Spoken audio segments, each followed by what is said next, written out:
की इस क्लास में मुताला करेंगे बच्चों हमारी दरसी किताब जान पहचान के सबक नंबर 7 का, जिसका उन्वान है ज़ुबानों का घर हिंदुस्तान। बच्चों ये सबक सैयद एहतशाम हुसैन ने लिखा है और सैयद एहतशाम हुसैन की लिखी हुई किताब उर्दू की कहानी से इस सबक को अखज़ किया गया है। बच्चों इस सबक में एहतशाम हुसैन ने हिंदुस्तान में बोली जाने वाली मुख्तलिफ़ ज़बानों की असल के हवाले से बात की है कि वो ज़बानें कहाँ से आईं, किस तरह से वो रिवाज में आ गईं, बोली जाने लगी और कौन सी ज़ुबान किस दूसरी ज़ुबान के हिस्से से, किस दूसरी ज़ुबान के असर से वो पैदा हुई है। तो यहाँ पर आपने ज़बानों के हवाले से बात की है और ज़बानों की पैदाइश के बारे में हमें तफसील से समझाने की कोशिश की है। इसी सबक के अंदर हमने उर्दू की पैदाइश के बारे में भी जाना कि उर्दू किस तरह से पैदा हुई, कहाँ से उर्दू आई और पूरे हिंदुस्तान के अंदर फैल गई। बच्चों इस सबक को मैंने 3 हिस्सों में तकसीम किया है। पहले हिस्से में हमने सैयद एहतशाम हुसैन के हवाले से बात की थी, आपकी ज़िंदगानी के हवाले से और तर्ज तहरीर की खुसूसियात के हवाले से हमने मुख्तसर मालूमात हासिल की थी। दूसरा हिस्सा लेकर मैं आपके सामने आया था, उसमें हमने सैयद एहतशाम हुसैन का लिखा हुआ सबक ज़ुबानों का घर हिंदुस्तान के हवाले से बात की थी। इस सबक का मुताला किया था और तीसरा हिस्सा लेकर मैं आपके सामने हाजिर हूँ। यहाँ हम ज़ुबानों का घर हिंदुस्तान सबक के हवाले से दरसी किताब में जो सवालात दिए गए हैं उन सवालों के जवाबात जानने की कोशिश करेंगे। तो हम शुरू करते हैं सबक का तीसरा हिस्सा, मश्की सवालात। बच्चों मश्की सवालात शुरू करने से पहले कुछ गौर करने के लिए नुक्ते आपके लिए दिए गए हैं। हम इन बातों का मुताला कर चुके हैं, हम समझ चुके हैं, लेकिन आपको याद के लिए, आपकी याद को ताज़ा करने के लिए एक बार फिर से वो गौर करने वाले नुकात आपके सामने हैं जिन्हें आपको देखना है और समझने की कोशिश करनी है। देखिए, उर्दू का जन्म हिंदुस्तान में हुआ था। अगर आपसे कोई उर्दू की पैदाइश बोले कि उर्दू कहाँ पैदा हुई, तो उर्दू हिंदुस्तान में पैदा हुई है, हिंदुस्तान में ही पली बड़ी है और हिंदुस्तान में ही इसने फ़रोग हासिल किया है। इसका ताल्लुक हिंद आर्याई ख़ानदान से है और अगर उर्दू के ख़ानदान की बात करें, अगर हम इसका शिजरा बनाएं तो इसके ऊपर जाएगी शूरसेनी, उसके ऊपर जाएगी प्राकृत और उसके ऊपर जाएगी आर्याई ज़ुबानें, जो आर्या लोग यहाँ पर हिंदुस्तान में आए थे। तो इसका जो ख़ानदान है ये हिंद आर्याई ख़ानदान से है, यानी हिंदुस्तान में बोली जाने वाली आर्याई ज़ुबानों से ये ज़ुबान पैदा हुई है, उन्हीं की खलत वलत से ज़ुबान वजूद में आई है।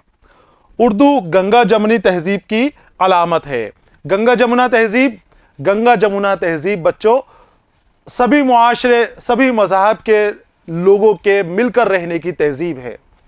गंगा जमुना तहज़ीब की जब बात आती है तो वो बात इसलिए की जाती है, गंगा जमुना तहज़ीब को इसलिए बताया जाता है क्योंकि गंगा और जमुना के मिलन की तरह हमारे मुल्क में भी अलग अलग मज़हब के लोग, हिंदू मज़हब के लोग, मुस्लिम मज़हब के लोग, ईसाई, बौद्ध, जैन, सभी मज़ाहिब एक साथ मिलकर रह रहे हैं। जिस तरह से गंगा और जमुना का पानी मिल जाता है और एक साथ बहता है, और उसी तरह से ये मज़हब भी एक साथ भाईचारे से इन गंगा और जमुना के मैदानों के अंदर बसे हुए हैं, इन सरजमीन के ऊपर बसे हुए हैं।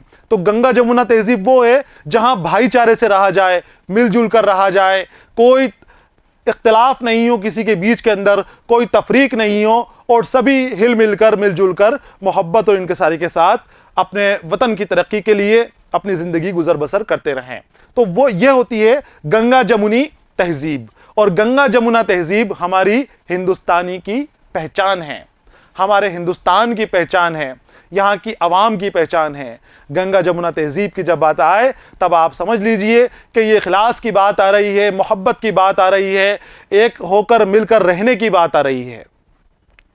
तो ये गंगा जमुना तहज़ीब की अलामत है उर्दू, क्योंकि इसने सभी मज़ाहब को, हर मज़ाहिब को मिलाकर एक साथ चलने की कोशिश की है। कभी किसी मज़हब में उर्दू ने तफरीक नहीं की, हर मज़हब को अपने साथ लेकर चलने की इसने कोशिश की है, जिसकी तश्कील में हिंदुस्तान के मुख्तलिफ बोलियों और ज़ुबानों के अल्फाज शामिल है। तश्कील है इसकी मुकम्मलियात, इसको शक्ल देना, पूरा करना, तशकील, शक्ल से बना है तश्कील, इसको शक्ल देना। तो उर्दू को शक्ल कैसे दी गई है? उर्दू के अंदर कोई ये नहीं कह सकता कि हमारी जुबान के लफ्ज इस उर्दू ज़बान में नहीं है, या कोई ये नहीं कह सकता कि सारे हमारे ही अल्फाज इस ज़बान में शामिल हैं। आपको उर्दू के अंदर फ़ारसी ज़ुबान के अल्फाज भी मिलेंगे, आपको अरबी ज़ुबान के अल्फाज भी नज़र आएंगे, आपको अंग्रेज़ी ज़ुबान से अखज़ किए गए अल्फाज भी नज़र आएंगे, आपको जो दिगर बोलियां हिंदुस्तान में बोली जाती थी, जो अवामी बोलियां बोली जाती थी, जो प्राकृत बोली जाती थी, उन अवामी ज़ुबानों के असर भी आपको उर्दू के अंदर नज़र आएंगे। चाहे वो संस्कृत हो, चाहे वो हिंदी हो, चाहे और कोई दिगर ज़ुबान हो, चाहे तामिल और तेलुगु ज़ुबान जो हमारे जुनूब में बोली जाती है, जुनूबी हिंदुस्तान में बोली जाती है, उन ज़ुबानों के असरात तक हमें उर्दू में नज़र आते हैं। तो उर्दू किसी एक ज़ुबान से मिलकर नहीं बनी, ये गंगा और जमुना के मैदान के अंदर मिलने वाली सारी ज़ुबानों से मिलकर बनी है, सारी ज़ुबानों के खलत मलत से पैदा हुई है। तो इसकी तश्कील में हिंदुस्तान की मुख्तलिफ बोलियों और ज़ुबानों के अल्फाज शामिल हैं। इस तरह से आप कह सकते हो कि उर्दू खालिस हिंदुस्तानी ज़ुबान है, जो हिंदुस्तान में ही पैदा हुई, हिंदुस्तान में ही पली बड़ी, हिंदुस्तान में ही वो परवान चढ़ी। इस तरह की ज़ुबान है उर्दू। आगे आते हैं अब सवाल और जवाब की जानिब। पहला सवाल जो आपसे किया गया है यह है कि हिंदुस्तान की खुसूसियात क्या है? खुसूसियात खासियत की जमा। अब आपको हिंदुस्तान की खासियतें बतानी हैं, खुसूसियातें बतानी हैं कि क्या हैं। तो खासियतें हमने सबक के अंदर पढ़ी थी कि हिंदुस्तान एक अजीमुशान मुल्क है, बहुत बड़ा मुल्क है। यहाँ कहीं आपको ऊंचे ऊंचे बड़े बड़े पहाड़ मिलेंगे, कहीं लंबे चौड़े आपको मैदान मिलेंगे, कहीं पानी में डूबा हुआ हिस्सा मिलेगा, पानी ही पानी से सैराब जगहें मिलेंगी, और कहीं आपको सूखा रेगिस्तानी इलाके मिलेंगे बड़े बड़े। हर तरह के लोग आपको मिलेंगे। यहाँ आपको गोरे लोग भी मिलेंगे, यहाँ आपको काले लोग भी मिलेंगे, यहाँ आपको छोटे कद के लोग भी मिलेंगे, यहाँ आपको बड़े लंबे चौड़े कद के लोग भी मिलेंगे। हर तरह के इंसान, हर तरह की चीज़ें आप यहाँ पर हासिल कर सकते हैं। मखलूक़ात की बात की जाए, जानवरों की बात की जाए, हर तरह के जो दुनिया भर में अलग अलग कोनों में मिलते हैं वो जानवर यहाँ पर दिख जाते हैं, वो जानवर हिंदुस्तान में मिल जाते हैं। हर तरह के दरख्त यहाँ पर मिलते हैं। तो यही हिंदुस्तान की खासियत है कि सभी चीज़ें यहाँ पर मिलती हैं। हर तरह के यहाँ पर फ़िरके आपको मिल जाएंगे, मुख्तलिफ़ किस्म की चीज़ें आपको मिल जाएंगी, मुख्तलिफ़ किस्म के लोग यहाँ पर मिल जाएंगे। और सबसे बड़ी खासियत यह है कि इतने इख्तलाफात होने के बावजूद भी, इतने अलग होने के बावजूद भी सब लोग हिल मिलकर मिलजुल कर साथ ज़िंदगी गुजर बसर करते हैं।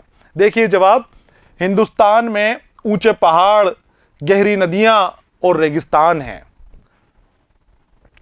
कहीं सरसब्ज ज़मीन है, कहीं बंजर ज़मीन है। यहाँ के लोग काले भी हैं और गोरे भी हैं। हर तरह के लोग यहाँ पर मिल रहे हैं। जो जो मखलूक अल्लाह ने पैदा की है, दुनिया के कोने कोने वसाई है, वो लोग यहाँ पर हिंदुस्तान में मिलते हैं। जो यूरोप के लोग हैं या अमेरिका के नए वसे हुए यूरोप से जो लोग गए हैं, वो काफ़ी गोरे होते हैं। तो उस तरह के लोग भी, उन यूरोपियन जैसे दिखने वाले लोग भी हिंदुस्तान में हैं। और जो अफ्रीकन मुल्कों के लोग हैं, अफ्रीकन लोग हैं, वो बहुत काले होते हैं।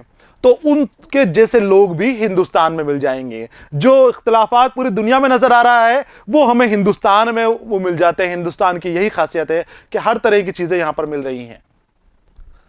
खूबसूरत भी हैं और बदसूरत भी। जंगलों की ज़िंदगी बसर करने वाले जंगली भी हैं और बड़े बड़े शहरों में रहने वाले शहरी भी हैं। गांव देहातों में गांव देहातों की ज़िंदगी गुजर करने वाले लोग भी आपको मिल जाएंगे और शहरों के अंदाज से चलने वाले लोग भी नज़र आ जाएंगे। हिंदुस्तान में बहुत सी ज़ुबानें बोली जाती हैं। गरज हिंदुस्तान एक ऐसा बाग है जिसमें तरह तरह के फूल खिले हैं। एक बाग की तस्वीर दी गई है हिंदुस्तान को कि एक बहुत बड़ा बाग है जिसमें हर रंग के, हर तरह के, हर किस्म के फूल मौजूद हैं और अपनी खुशबू से इस बाग को, इस चमनिस्तान को अपने रंग में रंगे हुए हैं, अपनी खुशबुओं से महकाए हुए हैं। यहाँ पर बच्चों ये खुसूसियात हो गई हिंदुस्तान की, इसको आपको लिख लेना है। सवाल नंबर 1 का जवाब। सवाल नंबर 2 की जानिब आते हैं। ये पूछता है कि हिंदुस्तान की कबायली नस्लों के नाम क्या हैं? कबायली नस्लें जो शुरुआत में तकरीबन 5000 सालों से यहाँ पर बसी हुई हैं, जब एहतशाम हुसैन का हम सबक पढ़ रहे थे तो आपने बताया था कि कुछ नस्लें हिंदुस्तान में 5000 साल से पहले से आबाद हैं। तो वो कौन सी थी? कोल और मंडा। ये नस्लें बंगाल, बिहार और उसके आसपास के इलाकों के अंदर आबाद हैं, आसाम के निचले इलाकों में आबाद हैं। ये वो नस्लें हैं जो तकरीबन 5000 सालों से हिंदुस्तान में मुकीम हैं। आगे आते हैं सवाल नंबर 3 की जानिब। ये जवाब 2 का है, आपको इसे नोट कर लेना है। सवाल नंबर 3 आपसे पूछता है, द्राविड़ कौन सी जुबानें बोलते हैं? द्राविड़ कौन थे? जो उत्तरी भारत में अपना डेरा जमाए हुए थे, जो उत्तर में रहते थे, लेकिन जब आर्यों की आमद हिंदुस्तान में हुई, आर्यों ने उनसे जंग की, वो जंग में आर्यों के सामने नहीं टिक पाए। क्यों नहीं टिक पाए? क्योंकि उनके पास तेज रफ्तार घोड़े नहीं थे और कांटेदार तलवारें नहीं थी। वो लोहे के बारे में भी नहीं जानते थे। ये जो द्राविड़ लोग हैं, ये लोहे के बारे में भी नहीं जानते थे, ये घोड़ों के बारे में भी नहीं जानते थे। जबकि आर्य जो चीन से, तुर्किस्तान से और ईरान से आए, उनके पास तेज रफ्तार घोड़े भी थे, फौरन यहां से वहां दूर लंबे लंबे सफर तय कर लेते थे। उनके पास धारदार और खतरनाक हथियार भी थे, उनको लोहे की बारे में मालूमात थी। तो जब इनका मुकाबला हुआ द्राविड़ों का आर्यों से, तो द्राविड़ आर्यों के सामने नहीं टिक पाए और इनको अपनी जगह छोड़कर पीछे हटना पड़ा। तो पीछे कहां चले गए? जुनूबी हिंदुस्तान में, दक्षिण भारत की तरफ ये लोग चले गए और वहां ये आबाद हो गए। दक्षिण भारत में ये केरल के अंदर आबाद हैं, कर्नाटक में आबाद हैं, तमिलनाडु में आबाद है, आंध्र प्रदेश में ये लोग आबाद हैं, उस जगह के अंदर ये बस गए। तो दक्षिण भारत में ये द्राविड़ लोग रहते हैं। और इनकी जुबानों की बात की जाए तो जुबानों के हवाले से सवाल किया गया है, कौन कौन सी जुबानें बोलते हैं? तमिल और तेलुगु जुबानें ये लोग बोलते हैं। अब इनके असर से और मुकामी बोलियां भी पैदा हो गई।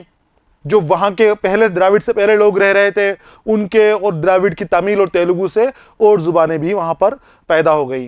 लेकिन यहां पर सिर्फ द्राविड़ लोगों की जुबान पूछी गई है, तो इसका जवाब है तमिल और तेलुगु जुबान। यह है सवाल नंबर 3 का जवाब। आगे आते हैं सवाल नंबर 4 की जानिब। संस्कृत किस जुबान की शाख है? संस्कृत के हवाले से सवाल किया गया है। संस्कृत आर्याई जुबानों की एक शाख है। आर्याई जुबान की एक शाख है। आर्याई जुबान कौन सी? आर्य जो हिंदुस्तान में आए थे वो संस्कृत बोलते हुए आए थे, संस्कृत की जैसी जुबान बोलते हुए आए थे। इसीलिए आज भी कुछ अल्फाज यूनानी के, पुरानी फारसी के और जर्मनी जुबान जो बोली जाती है उनके अंदर बोले जाने अल्फाजों से इसकी मुमासलत है। बहुत ज़्यादा मिलते जुलते संस्कृत के अल्फाज वहां पर मिल जाएंगे। तो संस्कृत किस जुबान की शाख है? संस्कृत आर्याई जुबान की शाख है। जो आर्य बोलते थे वो जुबान संस्कृत है। आगे आते हैं सवाल नंबर 5 की जानिब। उत्तर भारत में कौन सी प्राकृत बोली जाती थी? अलग अलग इलाकों की अलग अलग प्राकृतें हो गई थी, जो संस्कृत के असर से, संस्कृत के असर से और मुकामी बोलियों के असर से पैदा हो गई थी। जो संस्कृत थी ये तो ऊंची जाति के हिंदुओं की जुबानें हो गई थी। ऊंची जात के हिंदू संस्कृत बोलते थे और जो निचली जात के लोग थे, जो नीचे तबके के लोग थे, वो प्राकृत जुबानें बोलते थे। तो उत्तर भारत के अंदर जो प्राकृत बोली जाती थी उस प्राकृत का नाम था शूरसेनी। उत्तर भारत में बोली जाने वाली प्राकृत का नाम क्या था बच्चों? शूरसेनी। और इस शूरसेनी प्राकृत से ही उर्दू पैदा हुई, उर्दू पैदा हुई, हिंदी पैदा हुई, हिंदुस्तानी पैदा हुई, जिसको हम एक ही अंदाज से बोलते हैं लेकिन उनके लिखने के तरीके अलग अलग हैं। तो उत्तर भारत में शूरसेनी जुबान बोलते हैं, शूरसेनी प्राकृत बोली जाती है। यह है सवाल नंबर 5 का जवाब। आगे आते हैं सवाल नंबर 6 की जानिब। हिंद आर्याई जुबानें कौन कौन सी हैं? हिंद आर्याई उर्दू बनने के बाद, शूरसेनी बनने के बाद, उन प्राकृत जुबानों के असर से जो दूसरी जुबानों को उरूज मिला, वो जुबानें कौन कौन सी हैं?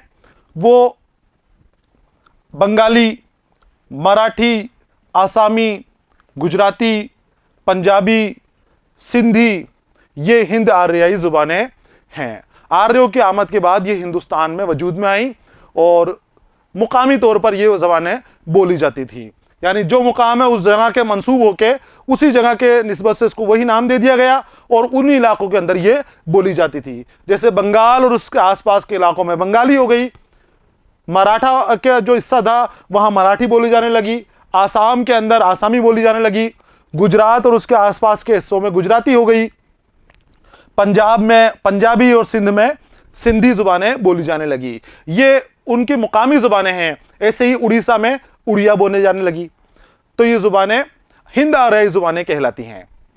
यह है सवाल नंबर 6 का जवाब। सवाल नंबर 7 की जानिब आते हैं। उर्दू कहां पैदा हुई और किस जुबान से निकली है? उर्दू कहां पैदा हुई? उर्दू हिंदुस्तान में पैदा हुई और हिंदुस्तान में बोली जाने वाली, उत्तर भारत में बोली जाने वाली प्राकृत जुबान शूरसेनी से उर्दू की पैदाइश हुई है। उर्दू हिंदुस्तान में पैदा हुई और यह शूरसेनी जुबान से निकली है। शूरसेनी क्या है? शूरसेनी प्राकृत जुबान है जो द्रविड़ों के वक्त जब आर्य हिंदुस्तान में आए थे उस वक्त हिंदुस्तान में बोली जा रही थी, तकरीबन 3,500 साल पहले के करीब। और फिर उसके बाद 1,000 साल के आसपास हिंदुस्तान में उर्दू पैदा हो गई। जब मुसलमानों की आमद हिंदुस्तान में हुई उसकी बाद से उर्दू का वजूद में आई उर्दू। यह है बच्चों सवाल नंबर 7 का जवाब। और यहाँ पर सवाल हमारे मुकम्मल भी हो गए हैं। सारे सवालों के जवाब हमने हासिल किए हैं। इन सवालों के जवाब आपको लिख लेने हैं और उर्दू की पैदाइश के नज़रिए से आपको एक नोट लिखना है, मुख्तसर नोट लिखना है और अपने उस्ताद को उस नोट को चेक कराना है। ये करने के बाद, सवालों के जवाब नोटबुक लिखने के बाद, ये भी आप अपने उस्ताद को चेक कराएं और इसको अपने जहन नशी भी कर लें ताकि आपको इम्तिहान में आसानी रहे। बच्चों यहाँ पर ये सबक मुकम्मल हो गया है। अगले सबक के साथ मैं फिर आपके सामने हाजिर रहूँगा। तब तक के लिए इजाज़त दीजिए। पढ़ते रहिए, खुश रहिए। अलविदा।